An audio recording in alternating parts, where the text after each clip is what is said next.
Ditetapkan saat ini 6 tersangka.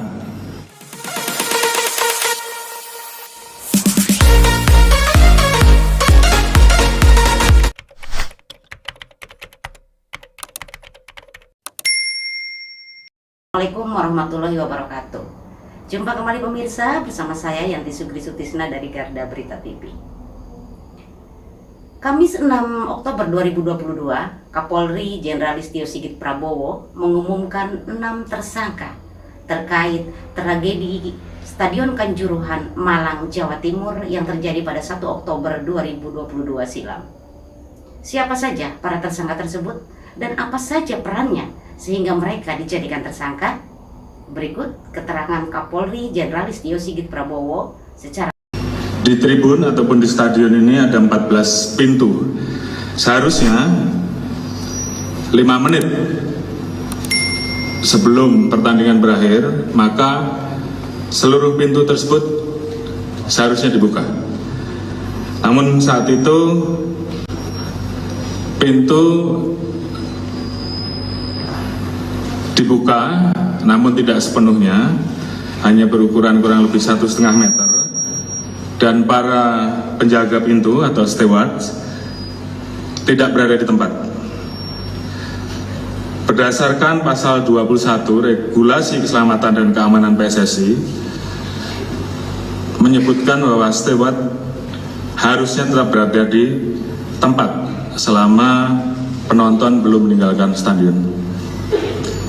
Kemudian terdapat besi melintang setinggi kurang lebih 5 cm yang dapat mengakibatkan penonton atau supporter menjadi terhambat pada saat harus melewati pintu tersebut, apalagi kalau pintu tersebut dilewati oleh jumlah penonton dalam jumlah banyak, sehingga kemudian terjadi desak-desakan yang mengakibatkan kemudian terjadi sumbatan di pintu-pintu tersebut hampir 20 menit.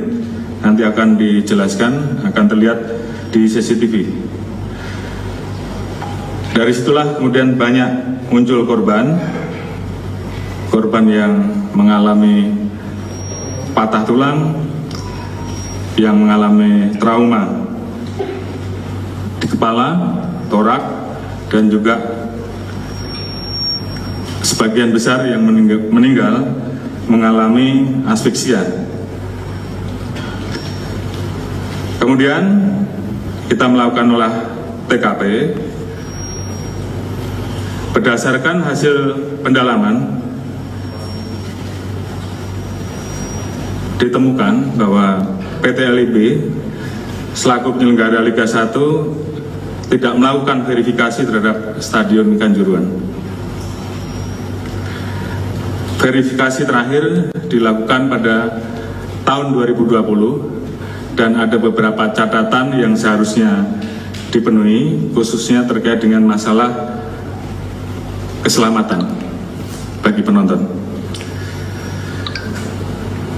Di tahun 2022 tidak dikeluarkan verifikasi dan menggunakan hasil yang dikeluarkan pada 4 personel, yaitu AKBP FH, Kompol WS, AKPBS, dan IPTU BS.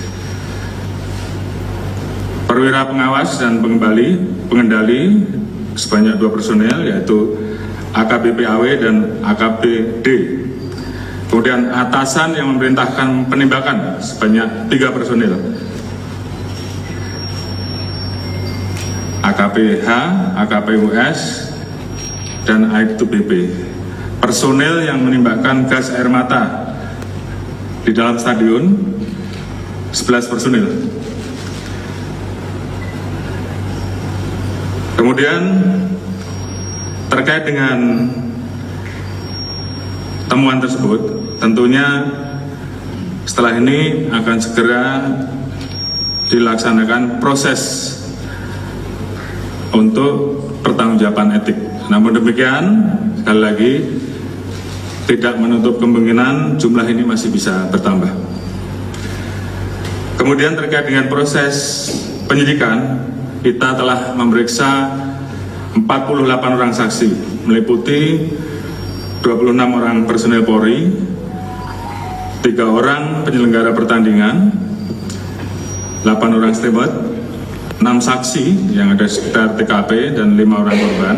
Dan saat ini kita juga terus melakukan pemeriksaan tambahan.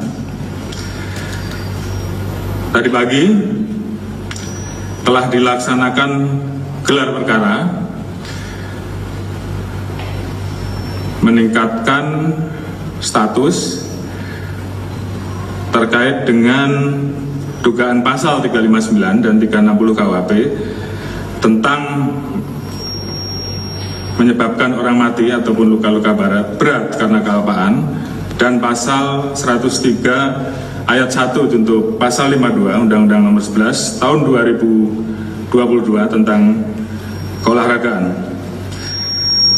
Berdasarkan gelar dan alat bukti permulaan yang cukup, maka ditetapkan saat ini 6 tersangka sebagai berikut. Yang pertama, Saudara Insinyur AHL, Direktur Utama PT LIB.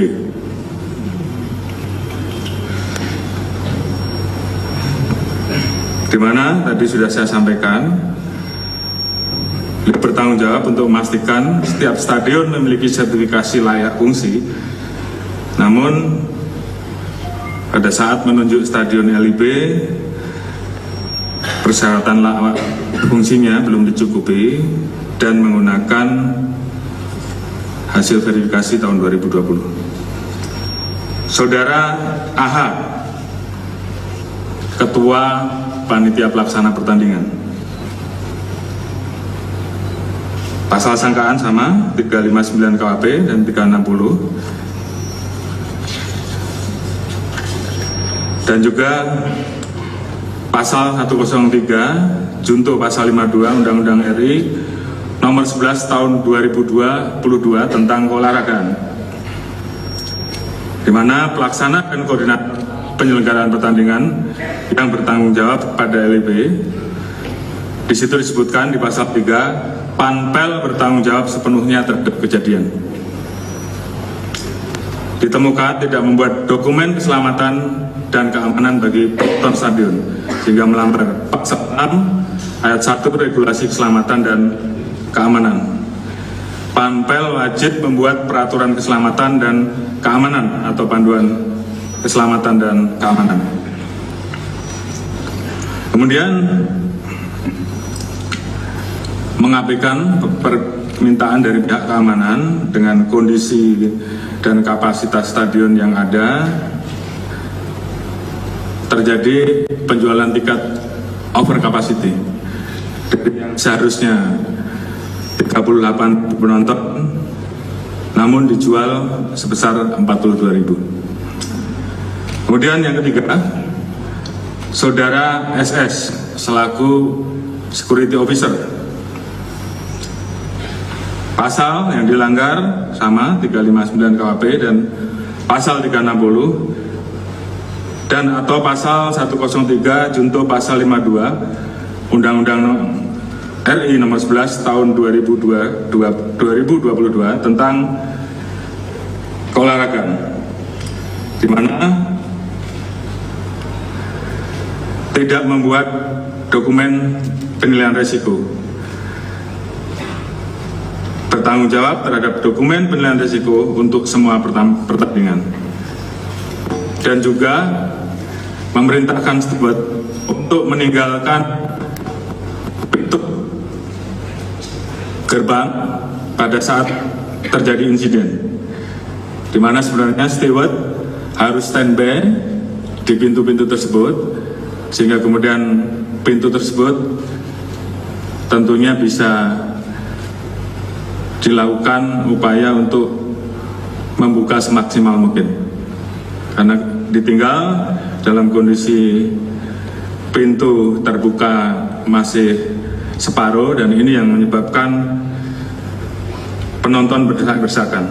Kemudian Saudara Wahyu SS, Kabako Polres Malang, melanggar pasal 359 KUHP atau pasal 360 KUHP. Yang bersangkutan mengetahui terkait adanya aturan FIFA tentang larangan penggunaan gas air mata. Namun yang bersangkutan tidak mencegah atau melarang pemakaian gas air mata pada saat pengamanan. Tidak melakukan pencegahan langsung terkait dengan kelengkapan yang dibawa oleh personil.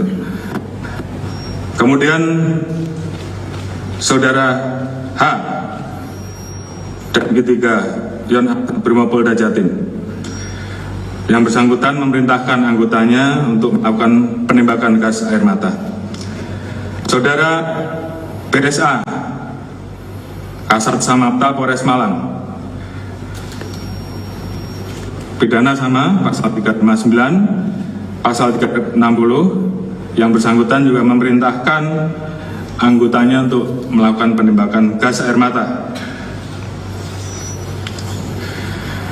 Tentunya tim akan terus bekerja maksimal seperti yang saya sampaikan, bahwa kemungkinan penambahan pelaku, apakah itu pelaku pelanggar etik maupun pelaku yang akan kita tetapkan karena pelanggaran pidana, kemungkinan masih bisa bertambah dan tim terus bekerja. Dan kami tentunya akan betul-betul menyelesaikan kasus yang saat ini kita proses, khususnya yang pidana. Kami akan segera berkoordinasi dengan Kejaksaan Agung, dengan kejaksaan yang ada di wilayah Jawa Timur. Prosesnya bisa berjalan simultan. Selanjutnya, tentunya kami juga ingin bahwa proses pertandingan sepak bola ke depan akan semakin baik. Oleh karena itu, kita akan mengeluarkan peraturan Kapolri terkait dengan manajemen pengamanan, khususnya kompetisi sepak bola dan manajemen pengendalian penonton, sehingga kita harapkan ke depan penyelenggaraan akan berjalan dengan lebih baik dan tentunya pengamanannya juga akan lebih baik.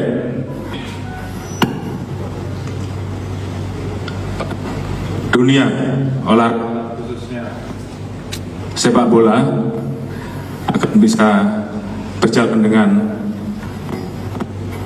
lancar, aman, apalagi kita akan menghadapi pegelaran, kita akan menjadi tuan rumah di tahun 2023. Tentunya kami juga akan berkoordinasi untuk menyusun aturan-aturan, perbaikan-perbaikan, evaluasi dengan Kemenpora, Ketua Umum PSSI, dan juga pihak-pihak terkait, dalam hal ini dari teman-teman perwakilan supporter dan juga para pemilik klub, sehingga ke depan kita bisa menyusun, memperbaiki manajemen terkait dengan pertandingan seperti apa yang disampaikan oleh Bapak Presiden, manajemen terkait dengan masalah pengamanan, manajemen terkait dengan keselamatan baik bagi pemain, ofisial, penonton. Mungkin beberapa hal itu yang bisa saya sampaikan. Tentunya perkembangan lanjut dengan proses yang kami laksanakan tentunya akan kita update. Terima kasih. Assalamualaikum warahmatullahi wabarakatuh.